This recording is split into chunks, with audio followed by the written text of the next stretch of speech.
मेरा नाम है ऋषि रूपरेल और आज हम बात करेंगे लॉकडाउन की। मुझे मालूम है कि इस वीडियो के बाद बहुत सारे लोग यहाँ तो मुझे गाली भी दे सकते हैं, कमेंट्स में पता नहीं क्या क्या लिख सकते हैं, लेकिन वो कहते हैं ना कि सब लोग को अपना एक ओपिनियन रखने का हक होता है। तो बस मैं शुरू करता हूँ कि मुझे लगा कि ये लॉकडाउन जो एक्सटेंड कर दिया गया है, मुझे भी लगा कि ये राइट है, लेकिन ये सही तरीके से जा नहीं रहा है जैसे इसको जाना चाहिए। ना ही ये कंप्लीट लॉकडाउन माना जाएगा, बिकॉज नंबर 1 पॉइंट, मैं सिर्फ कुछ सवाल पूछना चाहता हूँ गवर्नमेंट से। नंबर 1 पॉइंट, आए दिन कभी दिल्ली में कभी मुंबई में भीड़ जमा होते जा रही है, क्यों नहीं उस माइग्रेंट्स के लिए कुछ किया जा रहा है? क्यों उन गरीबों को टॉर्चर किया जा रहा है और वो अपने सही जगह तक नहीं पहुंच पा रहे हैं? क्यों ऐसा हो रहा है?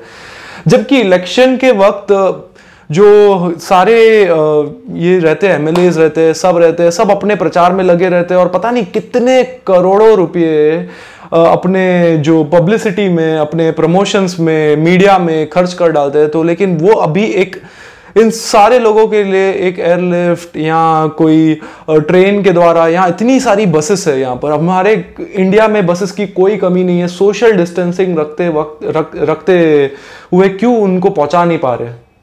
मुझे कोई आइडिया नहीं है। कमल हसन जी ने भी, मैंने देखो ये स्क्रीनशॉट डाला है, उन्होंने बहुत सही लिखा है कि बालकनी गवर्नमेंट कि हम लोगों को है ना अपनी बालकनी में रहकर हम लोग क्लियरली अवॉइड कर रहे हैं कि बालकनी के नीचे ग्राउंड में चल क्या रहा है।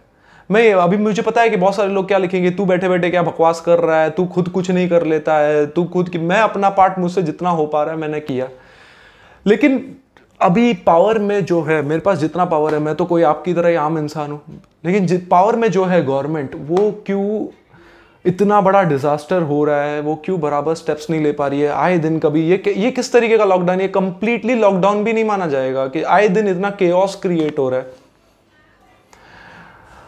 कि अभी ये देखो दूसरे जन ने भी लिखा हुआ है कि क्यों बसेस से नहीं ट्रेवल किया जा रहा है उनको, या क्यों एक ट्रेन चालू करके अपने अपने सही सलामत इनको गांव क्यों नहीं भेज दिया जा रहा है डिग्निटी के साथ? ये तो बिन मतलब टॉर्चर हो रहे हैं। और सेकंड पॉइंट मेरा ये है कि जबकि WHO ने बोला कि अलोन लॉकडाउन हेल्प नहीं करेगा हमें इस सिचुएशन से बाहर निकालने के लिए, क्योंकि ये टेम्पररी सॉल्यूशन होगा। कभी ना कभी तो एक चूहा बिल से बाहर निकलता है और उसे सांप खा ही जाता है। हमारे यहाँ पर टेस्टिंग नहीं हो रही है। सबसे मेजर पॉइंट ये जो आप आज अगर मैं अभी जब ये वीडियो बना रहा हूं तभी इंडिया में केसेस हो चुके हैं 11,000 समथिंग और डेथ्स भी काफी हो चुकी है, लेकिन ये सही नंबर नहीं है। अगर हमारी गवर्नमेंट क्लेम कर रही है वीडियो पे कि हम बहुत सारे देशों से बेटर कर रहे हैं, तो बेटर तब कर रहे हैं कि हमारी टेस्टिंग और हमारे पेशेंट्स हैंड इन हैंड चलेंगे। अगर हम प्रति मिलियन, आंकड़े तो ये भी बताते 1 मिलियन जन के वक्त सिर्फ 117 लोगों की टेस्टिंग हो रही है, जबकि अमेरिका में प्रति 1 मिलियन के पीछे 10,000 से ऊपर टेस्टिंग हो रही है। ये भी मैं कम बता रहा हूं, अभी वो लोग ने और बढ़ा दी है टेस्टिंग। अमेरिका, जर्मनी, इटली में इतनी हाई लेवल पे टेस्टिंग हो रही है, साउथ कोरिया में इतनी हाई लेवल पे टेस्टिंग हो रही है, तब उसके नंबर ज्यादा बता रहे हैं। हमारे यहाँ पर टेस्टिंग ही नहीं हो रही है, लोगों को पता ही नहीं है कि किसको है किसको नहीं है, तब ये नंबर्स आप लोग जो देख रहे हैं 11,000 पे है, तब भी ज्यादा नंबर है 11,000। अगर टेस्टिंग ही इतनी नहीं हो रही है तब हमारा नंबर 11,000 है। और रही बात, अभी ये बीमारी स्लम्स तक पहुंच चुकी है। धारावी स्लम में, मतलब मैं मुंबई में रहता हूं, अंधेरी एरिया में, और धारावी स्लम है आगे, थोड़ा ही आगे, बैंड्रा के इधर किधर है धारावी स्लम। उधर मैंने गूगल पे में बस सर्च कर रहा था, 4 किलोमीटर के एरिया में करीबन 8 से 8.5 लाख लोग रहते हैं और वहां पर ये बीमारी पहुंच चुकी है। अब सोचो अगर सब में फैल गई तो ये बीमारी कहां तक आएगी? हम और आप, एटलीस्ट मैं ओपिनियन रख रहा हूं अपना, कि हम और आप सिर्फ बालकनी से बैठ के देख रहे हैं, जब वो बीमारी बालकनी से हटकर हमारे घर पे ऐसे ठक आ रही होगी ना, तब शायद से लोग सवाल पूछेंगे गवर्नमेंट से कि ऐसे क्यों हो रहा है, टेस्टिंग क्यों नहीं हो रही है, क्यों वो गरीब लोगों को इतना टॉर्चर किया जा रहा है? कि लॉकडाउन कर रहे हो तो सही तरीके से होना चाहिए लॉकडाउन, गरीबों को टॉर्चर करके कहीं ना कहीं गरीब बाहर निकल के। और रही बात, मेरा थर्ड पॉइंट ये है कि गवर्नमेंट के पास जो अभी ये जो 10,000 करोड़ की जो डोनेशन मिली है, वो मैं कोई होता नहीं हूँ, पूछने वाला नहीं, मुझे जानना है कि वो कहाँ पर खर्चा कर रहे, कहाँ पर नहीं, ज़रूर खर्चा हो रहा होगा, लेकिन हमारी जो इंडिया है, वहाँ पर जो 60% लोग हैं ना बिलो पॉवर्टी लाइन है। ये मैं नहीं कर रहा हूँ, रिसर्च की रिपोर्ट्स और ये जेन्युइन चैनल्स, जेन्युइन डेटा है। ये 60% पॉपुलेशन बिलो पॉवर्टी लाइन है। कोई कितने सारे ऐसे लोग हैं जो सिर्फ दिन का 150 रुपया कमा रहे हैं।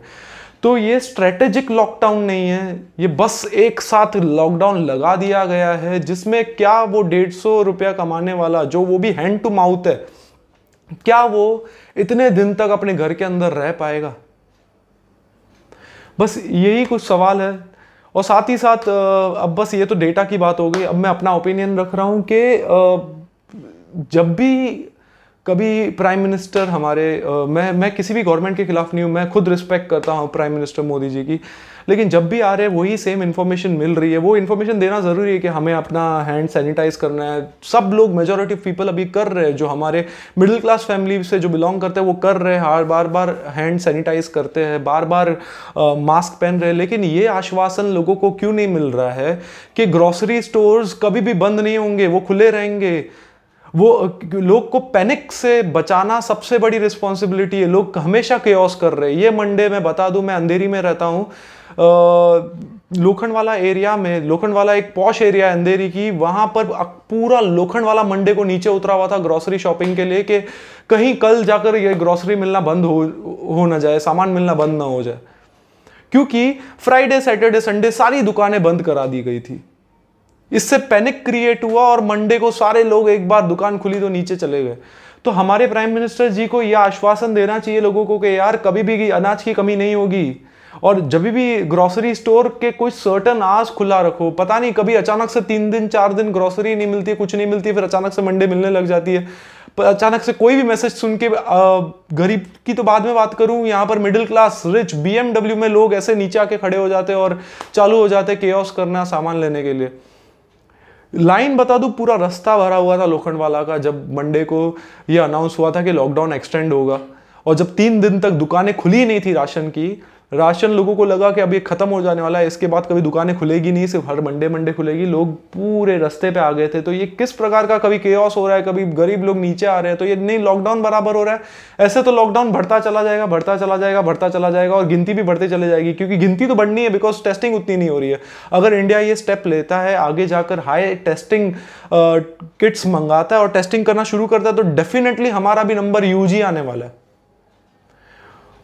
तो बस यही बात है। मुझे तो बड़ी, जब भी मैं देखता हूँ कि मैं आज भी नीचे निकलता हूँ, तो वो गरीब लोग नहीं है जो भीख मांग रहे, वो मतलब सॉरी, वो बेगर्स नहीं है जो भीख मांग रहे, वो कहीं ना कहीं काम करने वाले लोग हैं जो आज रास्ते पे भीख मांग रहे हैं। कहीं ना कहीं वो लोग काम करते थे किसी न किसी जगह पर, यहाँ तो वड़ा पाव स्टॉल में काम कर रहे थे, यहाँ पर क्या वो लोग को भी भीख मांगनी पड़ रही है आज। सच में मैं नीचे जब भी उतर रहा हूँ, 3 से 4 जन लोग ऐसे होते ही है जो बोलते हैं कि मेरे पास पैसे खत्म हो गया, और वो लोग जेन्युइन केसेस है। अगर रिक्वेस्ट की जा रही है एक आम बिजनेसमैन से कि आप सैलरी मत काटो, मेरे पास ऐसे बहुत सारे ऑर्गेनाइजेशंस के नाम नहीं लेना चाहूँगा, लेकिन ऐसे ऐसे लोग हैं जिन्होंने फेब की भी सैलरी काट रखी है। इसके फेब की सैलरी जिनको मार्च मंथ में आती है, वो भी आधी सैलरी दी है कि अभी बस लॉकडाउन हो गया है, अभी ये हो गया, अभी कोरोना वायरस का बहाना लेके क्या एक्सपेक्ट करते हो कि उससे अप्रैल की भी सैलरी मिलेगी? अगर सैलरी नहीं मिलेगी तो लोग EMIs कैसे भरेंगे? क्योंकि ये बैंक तो इंटरेस्ट चार्ज कर ही रही है और उन्हें चार्ज करना है, क्योंकि वो लोग भी नहीं तो शट डाउन हो जाएंगे।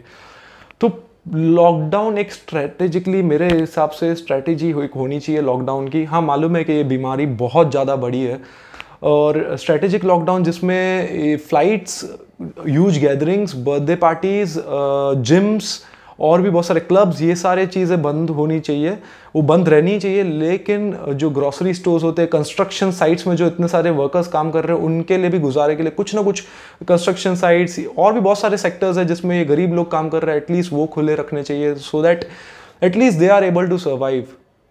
That's what my point is.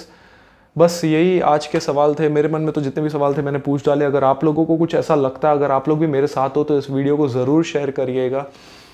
और यार मैं पसीना आ गया पूरा बोल बोल के, बिकॉज पंखा बंद करके बोल रहा हूँ ताकि वॉइस ना आए, सॉरी आवाज़ ना आए।